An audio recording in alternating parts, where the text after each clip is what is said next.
You're watching SMB Across Borders, where we bring to you stories that are making business stories across the entire globe.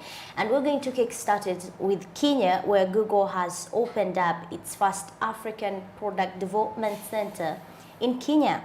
Google has chosen Nairobi for the very first product development on the continent, and the announcement actually was made nearly 7 months after the tech giant revealed a $1 billion investment plan in various projects in Africa over the next 5 years.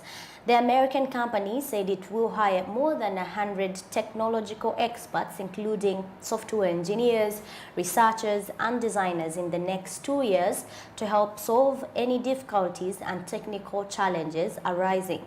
They are hiring engineers, product managers, ex-designers, researchers in Nairobi that would be wanting to build up a helpful products and services for people in Africa and across the world.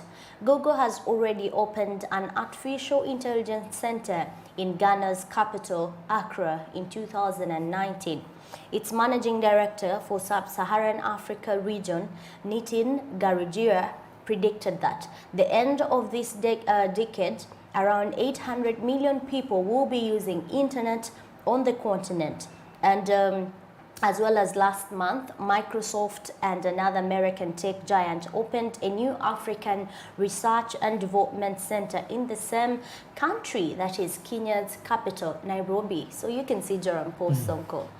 Nairobi here, I can say, well, I don't have to be jealous on this one. I can say congratulations to Kenya, Nairobi, because a lot of business partners, international business partners are coming to Nairobi to make sure they inject in, they invest there, and in the name of helping, African people. And this is great. I mean, when you look at a number of like 800 million people that will be using internet across the continent, so you see that the improvement around the speed and durability there around internet, as well as job creation, is going to definitely improve for the people not only of Kenya, but Africa as a whole. And being in the East African community, Uganda definitely, as the neighbors, we happen to actually seek a great yield away from this partnership. A very huge step for Google in Africa and a very huge step for Kenya as a country in the East African Community bloc. And with the fact that all the African countries are now adopting the use of the internet and as well as digitalization, with these offices coming closer to us, I think it's helping us fasten into development and as well as picking up with the digital world and competing favorably for the digital space. But yes, as we are still with the SMB Across Borders, still on matters to do with digital, this time around we talk the Netflix streaming platform, which has lost subscribers for the first time in more than a decade. Having lost subscribers for the first time in more than a decade, Netflix now faces the new challenge of stagnation from a position of strength. There is a drop of just 200,000 users, less than 0.1% of its total customer base, which was enough to send Wall Street panicking, with shares flagging more than 30% on Wednesday. The loss of subscribers and the company's various plans to revive business changed the historical simple story of Netflix's solid success, that is according to Fargo analysts. As if the Q1 loss of subscribers might seem a blip at the first blush, Netflix is signaling otherwise. The company anticipates a much large drop in its second quarter of around 2 million net subscribers. Bank of America analysts said in a note that Netflix made it clear that they can expect very low subscriber growth in 2022 and 2023 with no margin expansion whatsoever. The shift was felt even in the tone of the company's results presentation on Tuesday evening. The affair focused less on the streamer's mega hits such as Bridgerton and Ozark, and more on combating the 100 million households who watch Netflix for free thanks to shared passwords. Chief Operating Officer Gregory Peters said Netflix wasn't trying to shut down sharing, but they are going to ask to pay a bit more if you're able to share, or in the Luganda dialect of Tugabane. And for those that actually keeping in from the cheaper plans that Netflix has, is that they want to attract more viewers. Netflix is preparing cheaper subscriptions with advertising, which experts believe it will roll out in the next couple of years. The Los Gatos, California-based company has long defended its no ads model, which set it apart from competitors such as Disney Plus, HBO Max, and Apple. Increasing prices won't help Netflix in the short term, though it raised its fees in January to the extent that it's now the most expensive among the major streamers in the world. As you can definitely see, Netflix, I think the issue about sharing is even here in Uganda, a number of people share Netflix accounts, or there is always one person who is the major subscriber and sharing different passwords with various people, or adding them onto the Tugabane group, whereby you're paying, but you have 4 people or 5 people using your account. And at the end of the day, the Netflix company is not earning from the 5 who are watching, who are streaming. It is only earning from one person. So they are looking at the options of, let's say, increasing the fees, that once someone wants to put the others on a share platform, then they're supposed to increase more of the pay. So that means the other people can as well incur a cost. A cost. Just like a DSTV. I don't know, when you've got an account with DSTV, you realize, I used to watch with my sister's account just on my phone. Okay. So you just, she logged in her mail on my phone, or even the laptop. So you're able to watch on top of her cost. So that is the same thing happening with Netflix here. So you realize this cost, who at the end of the day is going to mitigate that. But speaking about DSTV, that's a very good thing. You can actually try it out. So not die in your hands. When Joram has a subscription still ongoing, he can share an email and you can log on your phone and definitely watch. But with the 221 million subscribers on Netflix, this is a great deal, actually. And speaking about Bridgeton, one of the modes of sharing that they have shared onto for the last couple of months, it's being highlighted to be doing a very great output in regards to Netflix. Have you watched Bridgeton? Not yet. Have I even shared a Netflix? Not yet. I'm yet to actually get myself one. I pray you get on it. To Netflix and chill. At least it's a good one. But continuing, moving on with the SMB across borders, we head to Durban floods, and a lot of criticisms are arising, not only from the public, but the president is coming out to say this was an impact of climate change. And highlighting a question here, that is it a consequence really of climate change about the flooding that undertook place within the recent weeks earlier on. Now, South Africa's government has actually declared a state of disaster in the area in the east of the country, which was hit by severe flooding over the past week, leaving hundreds dead and causing a lot of major damage.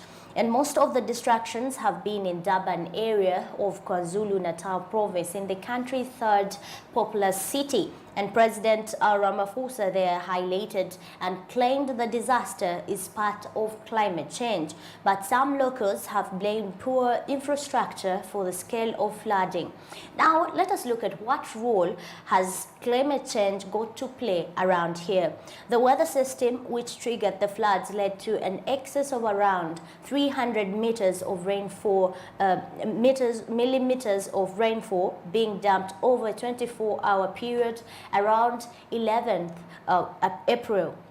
And also that amount, or that's a lot more than compared with the previous episodes of serious flooding that happened in 2019.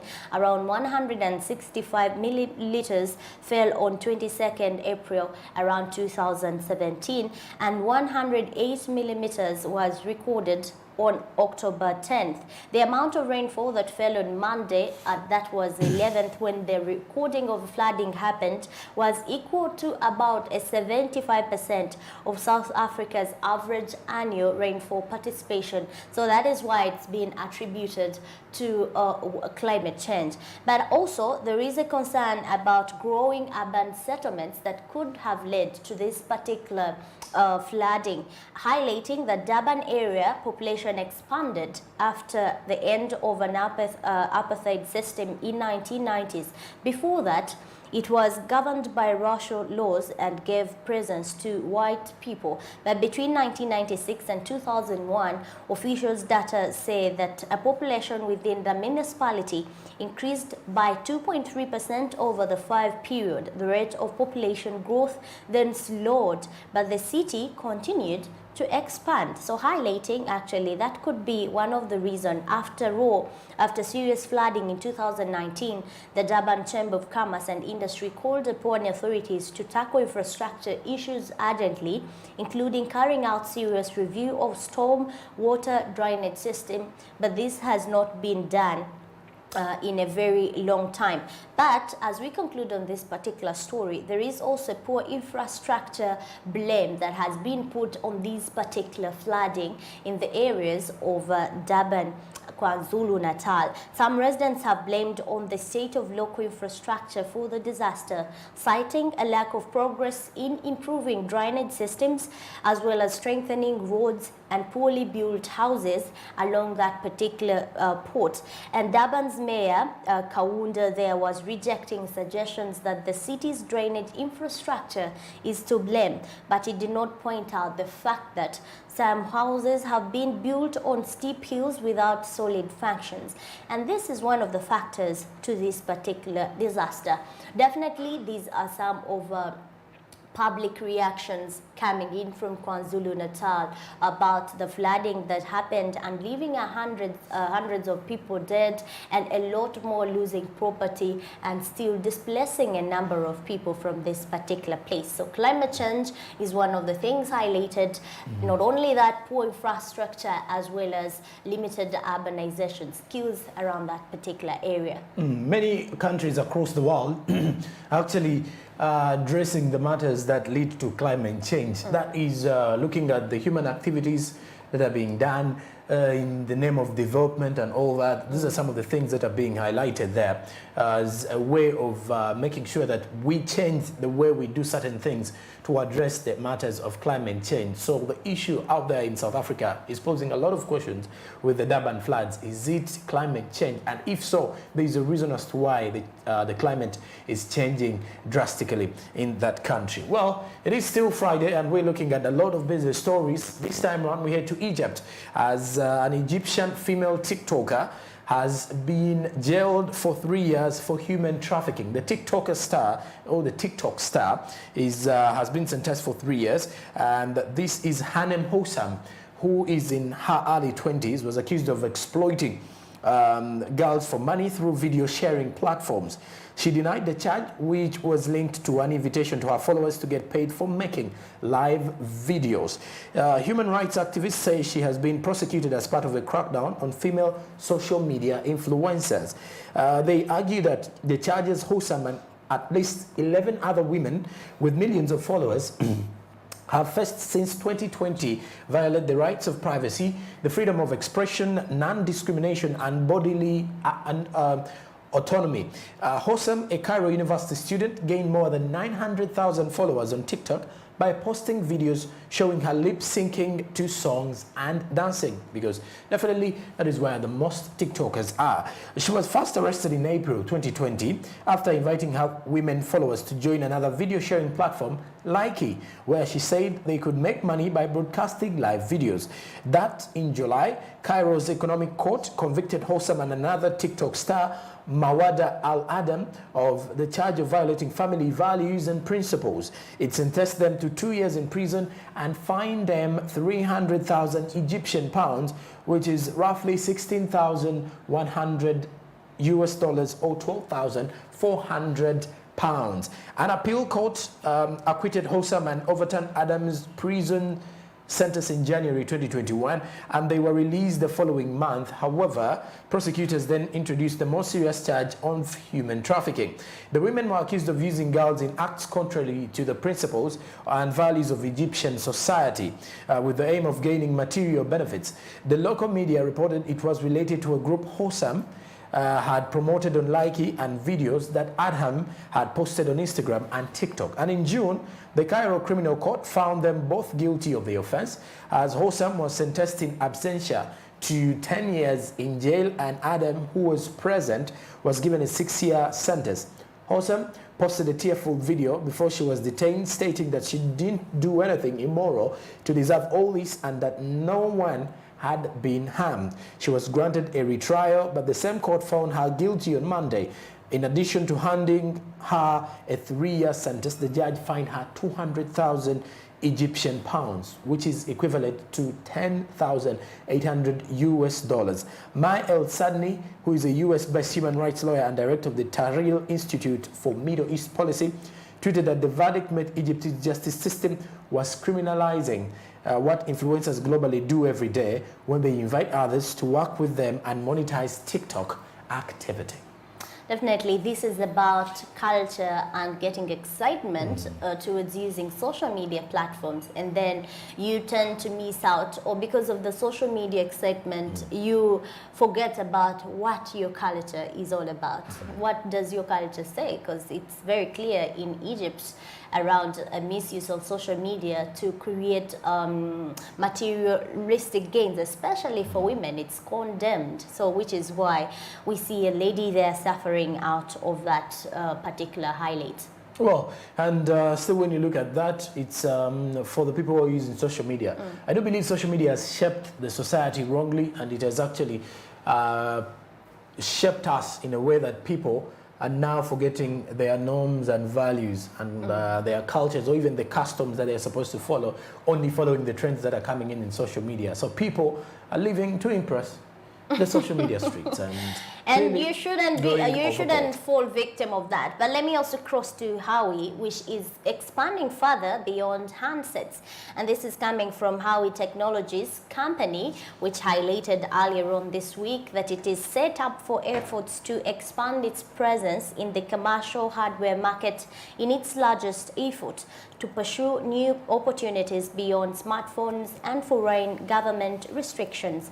Yu Shengdong, a member of Huawei's executive board, was highlighting that the company has rebranded its customer business group that includes smartphones, PCs, and other customer-oriented businesses into a device business group to showcase its destination to tap into enterprise-oriented businesses such as PCs used in offices, desktops, as well as large displays for industry consumers.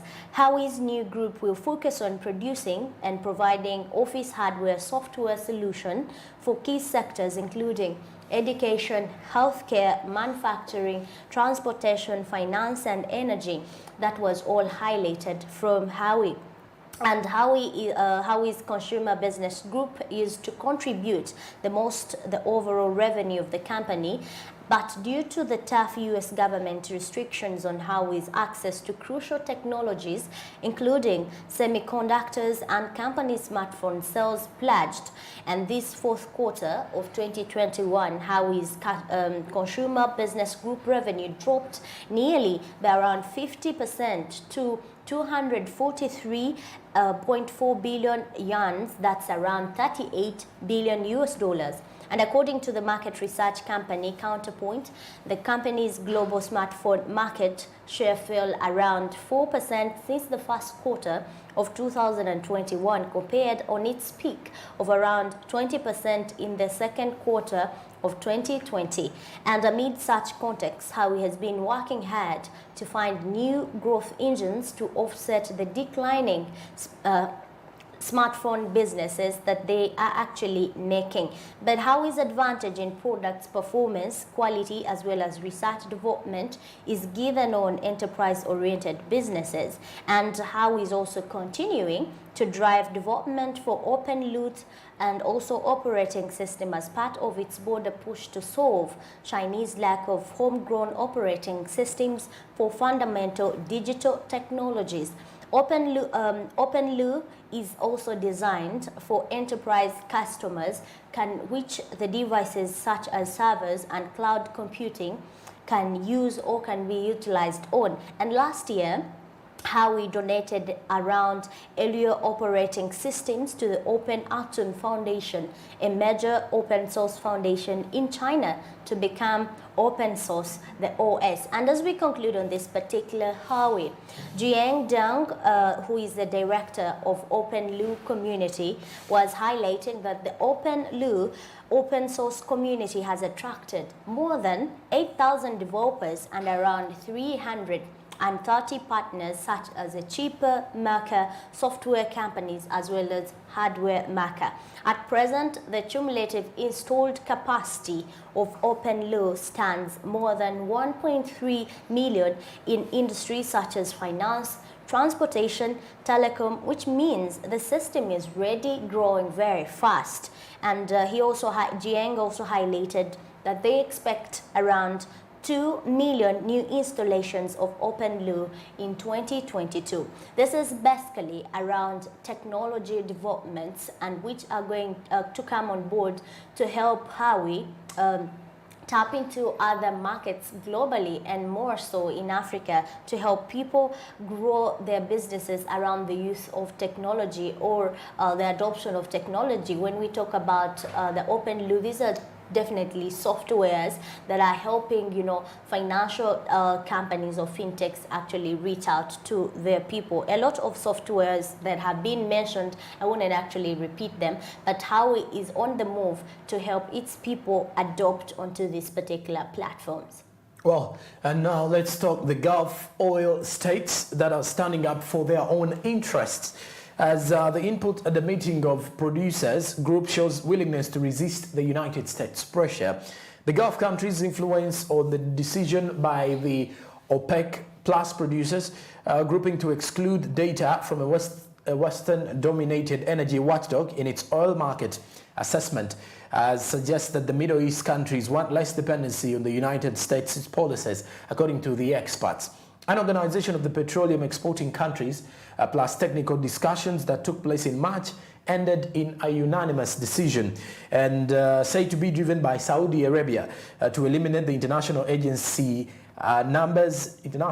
Agency's numbers when assessing the state of the oil market, according to reports. In the lead up to the 6-hour meeting, concerns had been raised over the potential manipulation of the International Energy Agency. The report said that the decision to drop the data reflects a build-up of frustration over the OPEC Plus members, reportedly so as the International Energy Agency bias towards its biggest member, the United States. The International Energy Agency in February surprised the oil market when it revised its baseline estimate of global demand by nearly 800,000 barrels a day, under 1% of roughly 100 million global oil market and per barrel.